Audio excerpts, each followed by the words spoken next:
12 warga sipil terluka akibat ledakan drone Houthi di Arab Saudi.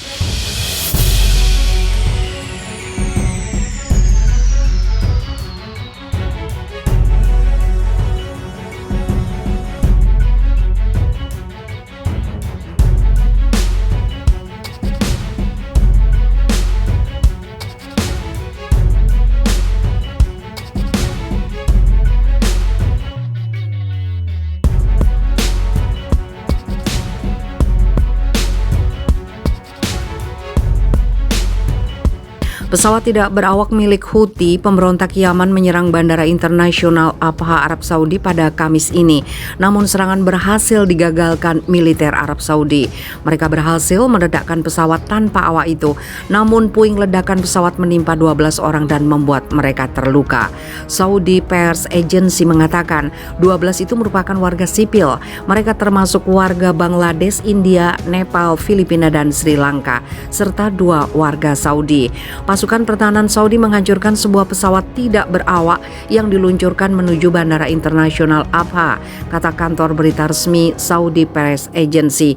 Houthi memerangi koalisi pimpinan Saudi sejak 2015. Mereka sering meluncurkan serangan pesawat tidak berawak ke sasaran di kerajaan termasuk bandara dan instalasi minyak. Dalam beberapa pekan terakhir, mereka juga telah meluncurkan serangan lintas perbatasan yang mematikan terhadap Uni Emirat Arab.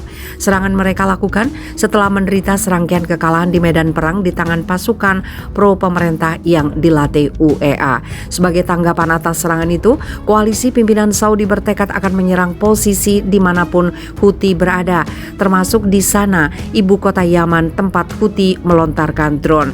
Kami meminta warga sipil di sana untuk mengevakuasi lokasi sipil yang digunakan untuk tujuan militer selama 72 jam ke depan, katanya dikutip oleh SPA.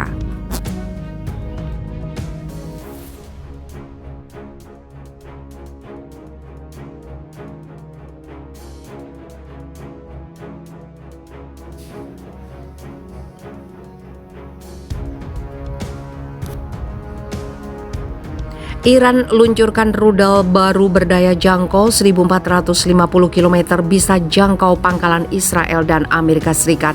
Iran meluncurkan rudal baru dengan daya jangkau 1.450 km sehari setelah pembicaraan tidak langsung di Wina tentang Pakta Nuklir 2015 kembali digelar. Iran mengatakan rudal balistiknya memiliki jangkauan hingga 2.000 km dan mampu mencapai pangkalan musuh bebuyutannya Israel dan Amerika Serikat di kawasan tersebut. TV pemerintah Iran menayangkan rudal permukaan ke permukaan Khyber Shekan atau Khyber Baster yang mengacu pada oasis Yahudi kuno yang disebut Khyber di wilayah Hijaz di semenanjung Arab yang dikuasai oleh pejuang Muslim pada abad ke-7. Rudal itu dipamerkan saat kunjungan para pemimpin militer utama Iran ke pangkalan rudal elit pengawal revolusi. Demikian Tasnim. Iran sendiri diketahui memiliki salah satu program rudal terbesar di Timur Tengah. Senjata strategis itu merupakan rudal jarak jauh generasi ketiga yang dikembangkan IRGC yang menggunakan bahan bakar padat dan mampu menembus perisai rudal dengan kemampuan manuver yang tinggi, katanya. Model Khyber Shekan yang telah dimodifikasi mengurangi sepertiga bebannya dibandingkan dengan rudal serupa. Waktu persiapan peluncuran rudal dipercepat 1/6 dari waktu normal. Delegasi pembicaraan di Wina mengatakan mereka telah menghasilkan progres terbatas sejak pembicaraan tersebut kembali digelar pada November. Negara Barat menyebutkan masih ada sedikit waktu sebelum kemajuan nuklir Iran membuat Pakta Nuklir 2015 yang membatasi mereka sia-sia. Pejabat keamanan senior Iran Ali Samkhani pada hari Rabu mengkritik pendekatan Amerika Serikat. Suara dari pemerintah Amerika Serikat membuktikan tidak adanya koordinasi di negara itu untuk membuat keputusan politik ke arah kemajuan pembicaraan Wina, cuit Samkhani di Twitter.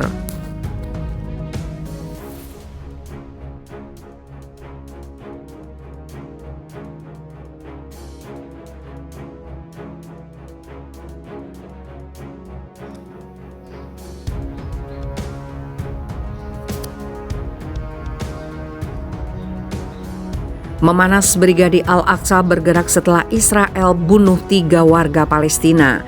Brigade Al-Aqsa menggerakkan para pejuangnya sebagai tanggapan atas pembunuhan 3 anggotanya di kota Nablus, tepi barat. Senjata kemuliaan akan diarahkan ke pendudukan yang merebut dan para kolaboratornya, ungkap Brigade Al-Aqsa dalam konferensi pers Jumat kemarin. Brigade Al-Aqsa menyerukan otoritas Palestina membatalkan kesepakatan Oslo karena itu adalah alasan untuk apa yang terjadi dan itu menyeret Palestina ke dalam situasi ini. Bagaimana pendudukan Israel memasuki kota Jabal Al-Nar atau Nablus di siang bolong dan membunuh para pemimpin kita, papar pernyataan itu. Setelah konferensi pers, media Israel melaporkan seorang pria bersenjata Palestina melepaskan beberapa tembakan dari mobil di dekat desa Al-Yamun, dekat Jenin menuju pemukiman terdekat. Meski tidak ada korban, pasukan khusus Israel telah menyisir daerah tersebut untuk mencari siapa yang bertanggung jawab atas aksi itu.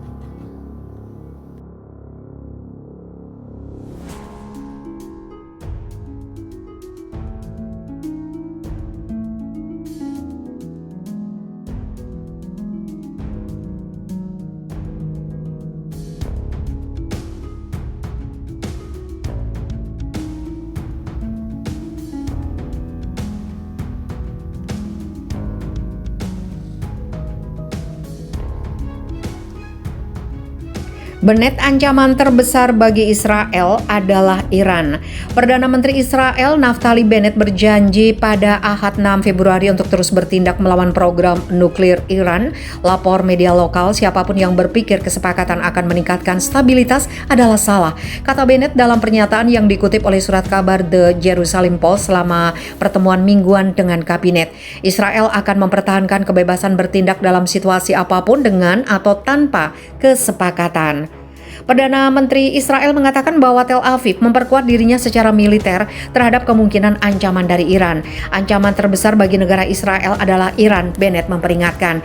Iran dan P4+1, Rusia, Cina, Prancis, Inggris, dan Jerman mengadakan sejumlah dialog di Austria untuk menyelamatkan kesepakatan nuklir 2015. Berdasarkan perjanjian tersebut, Teheran telah berkomitmen untuk membatasi aktivitas nuklirnya untuk tujuan sipil dan sebagai imbalannya.